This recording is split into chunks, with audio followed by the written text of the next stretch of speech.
Video like जरूर कर लीजिए और ऐसे वीडियो लगातार फ्री में पाने के लिए चैनल को तुरंत सब्सक्राइब कर लीजिए और बेल आइकन को जरूर टैप कर लीजिए ताकि आगे भी सारे वीडियो आपको मिलते रहे। यूट्यूब में फॉलो करते हैं तो प्लीज ये वाला फ्री टेलीग्राम चैनल जरूर ज्वाइन कर लीजिएगा। सारे नोटिफिकेशन सारे अपडेट यहीं पे आते हैं, ध्यान रखिए। नमस्कार साथियों, स्वागत है ऑनलाइन एग्जाम प्रिपरेशन पर which is the part of study for civil services.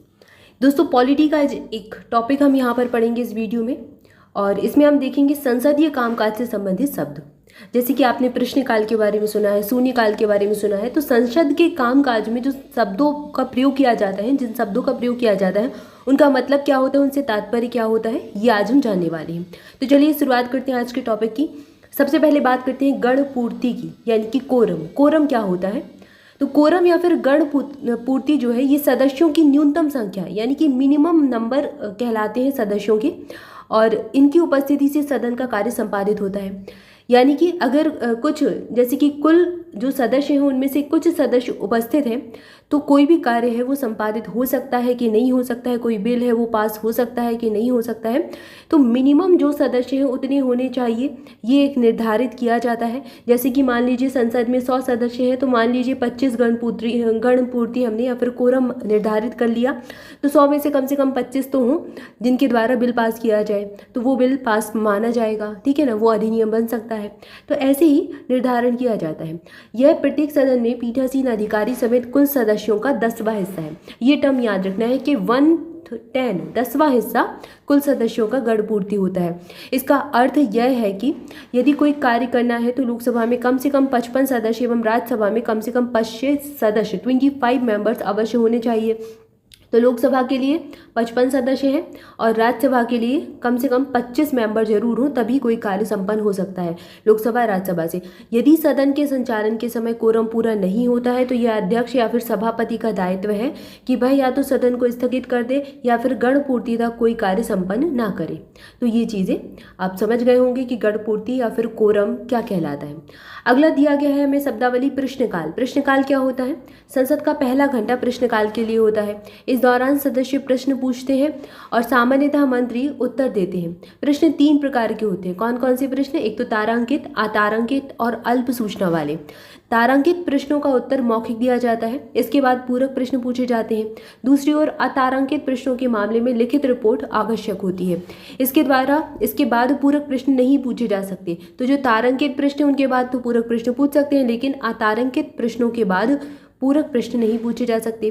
अल्प सूचना के प्रश्न वे प्रश्न होते हैं जिन्हें कम से कम 10 दिन का नोटिस देकर पूछा जाता है।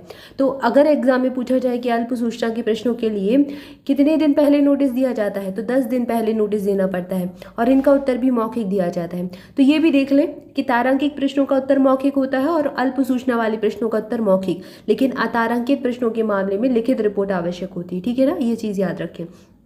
इसके बाद शून्यकाल से कई बार एग्जाम में प्रश्न बन चुका है। प्रश्नकाल की तरह प्रक्रिया के नियमों में शून्यकाल का उल्लेख नहीं है, यानी कि इसका उल्लेख नहीं किया गया। इस तरह यह अनौपचारिक साधन है जिसमें संसद सदस्य बिना पूर्व सूचना के मामले उठा सकते हैं। पहले से कोई सूचना नहीं दे सकते, लेकिन शून्यकाल में ऐसे मामले भी उठाए जा सकते हैं जिनकी पूर्व में सूचना नहीं दी गई। शून्यकाल प्रश्नकाल के तुरंत बाद शुरू होता है और दूसरे सदन के नियमित कार्य के कार्यकृत के साथ किया जाता है। दूसरे शब्दों में प्रश्नकाल और कार्यक्रम तय करने के मध्य के समय को शून्यकाल कहा जाता है। संसदीय प्रक्रिया में यह नवाचार भारत की देन है और यह वर्ष 1962 से जारी हुआ था। मतलब कि बीच का जो समय होता है उसमें शून्यकाल होता है और उसमें कुछ भी मामले उठाए जा सकते हैं जिनकी सूचना पहले से नहीं दी गई है, ठीक है। इसके बाद प्रस्ताव क्या होता है? तो प्रस्ताव के बारे में जानते हैं। प्रस्ताव के बारे में जानेंगे। प्रस्ताव क्या कहलाता है? प्रस्ताव से तात्पर्य क्या होता है? प्रस्ताव होता है लोक महत्व के किसी भी मामले पर बिना पीठासीन अधिकारी की स्वीकृति के बिना बहस नहीं की जा सकती। विभिन्न विषयों पर सदन अपना मत या फिर निर्णय किसी मंत्री या फिर गैर सरकारी सदस्य द्वारा लाए गए प्रस्ताव को स्वीकृत या फिर अस्वीकृत करके देता है। तो प्रस्ताव क्या होता है? सदस्यों के द्वारा चर्चा के लिए लाए गए प्रस्ताव 3 प्रकार के होते हैं। एक तो होता है महत्वपूर्ण प्रस्ताव। यह एक स्वयं वर्णित स्वतंत्र प्रस्ताव है जिसके तहत बहुत महत्वपूर्ण मामले आते हैं, जैसे कि राष्ट्रपति के खिलाफ महाभियोग, मुख्य निर्वाचन आयुक्त को हटाना आदि। मतलब जो बड़े मामले हैं वो महत्वपूर्ण प्रस्ताव के अंतर्गत आते हैं। दूसरा होता है स्थानापन्न प्रस्ताव। यह वह प्रस्ताव है जो मूल प्रस्ताव का स्थान लेता है और यदि सदन इसे स्वीकार कर लेता है तो मूल प्रस्ताव स्थगित हो जाता है। इसके बाद होता है पूरक प्रस्ताव और यह एक ऐसा प्रस्ताव है जिसका स्वयं कोई अर्थ नहीं होता। इसे सदन तक में तब तक पारित नहीं किया जा सकता जब तक कि इसके मूल प्रस्ताव का संदर्भ ना हो। तो ये प्रस्ताव है। इसके बाद कटौती प्रस्ताव क्या होता है? यह प्रस्ताव किसी सदस्य द्वारा वाद विवाद को समाप्त करने के लिए लाते हैं और यदि प्रस्ताव स्वीकृत हो जाए तो वाद विवाद को रोककर इसे मतदान के लिए रखा जाता है। सामान्य तौर पर जो कटौती प्रस्ताव है वो 4 प्रकार का होता है। अब ये 4 प्रकार कौन कौन से होते हैं? 4 प्रकारों को देखिए। ये 4 प्रकारों में सबसे पहला प्रकार होता है साधारण कटौती। यह वह प्रस्ताव होता है जिसे किसी सदस्य की ओर से रखा जाता है। साधारण कटौती, किसी सदस्य की ओर से इस प्रस्ताव को रख देते हैं और इसे किसी सदस्य की ओर से रखा जाता है। इस मामले पर पर्याप्त चर्चा हो चुकी है, अब इसे मतदान के लिए रखा जाएगा।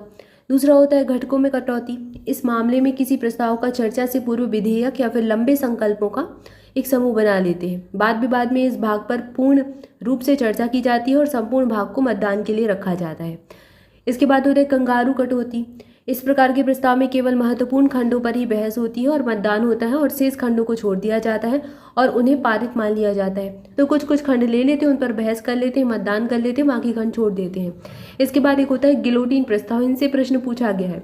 ये क्या होता है? जब किसी विधेयक या फिर संकल्प किसी भाग पर चर्चा नहीं हो पाती तो उस पर मतदान से पूर्व चर्चा कराने के लिए इस प्रकार का प्रस्ताव रखा जाता है। तो ये प्रस्ताव के प्रकार हो गए। इसके बाद विशेषाधिकार प्रस्ताव। यह किसी मंत्री के द्वारा संसदीय विशेषाधिकारों के उल्लंघन से संबंधित है। यह किसी सदस्य द्वारा पेश किया जाता है जब सदस्य यह महसूस करता है कि सही तथ्यों को प्रकट नहीं करके गलत सूचना देकर किसी मंत्री ने सदन या फिर सदन के एक या अधिक सदस्यों के विशेषाधिकारों का उल्लंघन किया है। तो ये प्रस्ताव लाते हैं और इसका उद्देश्य संबंधित मंत्री की निंदा करना होता है। इसके बाद ध्यान आकर्षण प्रस्ताव। इसके द्वारा सदन का कोई सदस्य सदन के पीठासीन अधिकारी की अग्रिम अनुमति से किसी मंत्री का ध्यान अविलंबनीय लोक महत्व के मामले पर आकृष्ट कर सकता है। शून्यकाल की तरह ही संसदीय प्रक्रिया में यह भारतीय नवाचार है और 1954 से यह अस्तित्व में आया था। शून्यकाल से विपरीत प्रक्रिया नियमों में इसका उल्लेख है। तो ये याद रख सकते हैं, एग्जाम में कभी कभार पूछ सकते हैं कि ध्यान आकर्षण प्रस्ताव कब से अस्तित्व में आया? 1954 में।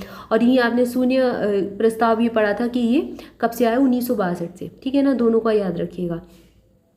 इसके बाद अगला है स्थगन प्रस्ताव। यह किसी अविलंबनीय लोक महत्व के मामले पर सदन में चर्चा करने के लिए सदन की कार्यवाही को स्थगित करने का प्रस्ताव है और इसके लिए 50 सदस्यों का समर्थन आवश्यक है। यह प्रस्ताव लोकसभा एवं राज्यसभा दोनों में पेश होता है और सदन का कोई भी सदस्य इस प्रस्ताव को पेश कर सकता है।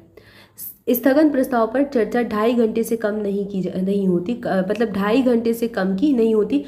इसे ऐसा नहीं है कि 1 घंटा हुआ और हो गया स्थगन प्रस्ताव, तो कम से कम 2.5 घंटे तक चर्चा चलती है। इसके बाद अविश्वास प्रस्ताव, ये काफ़ी चर्चा में रहता है और प्रश्न भी पूछा जाता है यहाँ से। संविधान के अनुच्छेद 75 में कहा गया है कि मंत्रिपरिषद लोकसभा के प्रति सामूहिक रूप से उत्तरदायी होगी। इसका अभिप्राय है कि मंत्रिपरिषद तभी तक है जब तक कि उसे सदन में बहुमत प्राप्त है। दूसरे शब्दों में लोकसभा मंत्रिमंडल को अविश्वास प्रस्ताव पारित करके हटा सकती है। प्रस्ताव के समर्थन में 50 सदस्यों की सहमति अनिवार्य होती है। विश्वास प्रस्ताव क्या होता है? तो इसी के लगभग विपरीत समझ लीजिए। खंडित जनादेश के परिणाम स्वरूप त्रिशंकु संसद, अल्पमत सरकार या फिर गठबंधन सरकार आदि परिस्थितियों से निपटने के लिए एक प्रक्रियात्मक उपाय के तौर पर विश्वास प्रस्ताव का प्रावधान किया गया है। छीण बहुमत वाली सरकारों को सदन में बहुमत सिद्ध करने के लिए राष्ट्रपति के द्वारा निर्देशित किया जाता है। तो राष्ट्रपति निर्देश देता है कि अगर बहुमत कम है तो फिर सिद्ध कीजिए बहुमत। जो भी सरकार एक समय होती है कभी कभी स्वयं बहुमत सिद्ध करने के लिए विश्वास प्रस्ताव लाती है। यदि यह विश्वास प्रस्ताव गिर जाता है तो सरकार भी गिर जाती है। धन्यवाद प्रस्ताव क्या होता है? प्रत्येक आम चुनाव के पहले सत्र एवं वित्तीय वर्ष के पहले सत्र में राष्ट्रपति सदन को संबोधित करता है और अपने संबोधन में राष्ट्रपति पूर्ववर्ती वर्ष और आने वाले वर्ष में सरकार की नीतियों एवं योजनाओं का खाका तैयार करता है। राष्ट्रपति के इस संबोधन को ब्रिटेन के राजा का भाषण से लिया गया था और दोनों सदनों में इस पर चर्चा भी होती है। इसी को धन्यवाद प्रस्ताव कहा जाता है। तो कुल मिलाकर राष्ट्रपति का जो भाषण होता है पहले सत्र पर या फिर वित्तीय वर्ष के पहले सत्र पर, तो उसी को धन्यवाद प्रस्ताव कहा जाता है। बहस के बाद प्रस्ताव को मत विभाजन के लिए भी रखा जाता है, मतलब कितने लोग उसका समर्थन करते हैं, तो मत विभाजन भी होता है। इस प्रस्ताव का सदन में पारित होना आवश्यक है, नहीं तो इसका तात्पर्य सरकार का पराजित होना होता है। राष्ट्रपति का यह प्रारंभिक भाषण सदस्यों को चर्चा और वाद विवाद के मुद्दे उठाने और त्रुटियों और कमियों हेतु सरकार और प्रशासन की आलोचना का अवसर उपलब्ध भी कराता है। तो ये हो गया धन्यवाद प्रस्ताव। तो यहाँ हमने जाना धन्यवाद प्रस्ताव, विश्वास प्रस्ताव, अविश्वास प्रस्ताव, स्थगन प्रस्ताव देखा, फिर ध्यान आकर्षण प्रस्ताव के बारे में पढ़ा, विशेषाधिकार प्रस्ताव क्या होता है, कटौती प्रस्ताव कितने प्रकार के होते हैं, तो कितने प्रकार की आपसे प्रश्न पूछ सकते हैं कितने प्रकार की कटौती की जा सकती है। तो यहाँ पर हमने पढ़ी थी कि कितने प्रकार की है, 4 प्रकार की, साधारण, घटकों में कटौती और गिलोटिन और कंगारू, 4 प्रकार की। इसके अलावा प्रस्ताव क्या होता है, शून्यकाल और प्रश्नकाल और गणपूर्ति। ये हमने कुछ टर्म्स आज देखे, कुछ और हमारे बाकी हैं जिनको अगले वीडियो में हम देखेंगे। तब तक के लिए चैनल के साथ जुड़े रहें, वीडियो को लाइक जरूर कर दें, चैनल को सब्सक्राइब भी कर लें। मोर अपडेट के लिए टेलीग्राम ग्रुप ज्वाइन करें। इसके अलावा स्टडी फॉर सिविल सर्विसेज के पेड बैचेस से जुड़ने के लिए डिस्क्रिप्शन को फॉलो कीजिए या फिर हमारा एप्लीकेशन इंस्टॉल कर लीजिए। एप्लीकेशन पर हमारे सारे कोर्सेज, सारी जो PDF है, सब कुछ अवेलेबल है। एप्लीकेशन की लिंक भी आपको डिस्क्रिप्शन में मिल जाएगी। Thank you for watching this video. Thank you so much.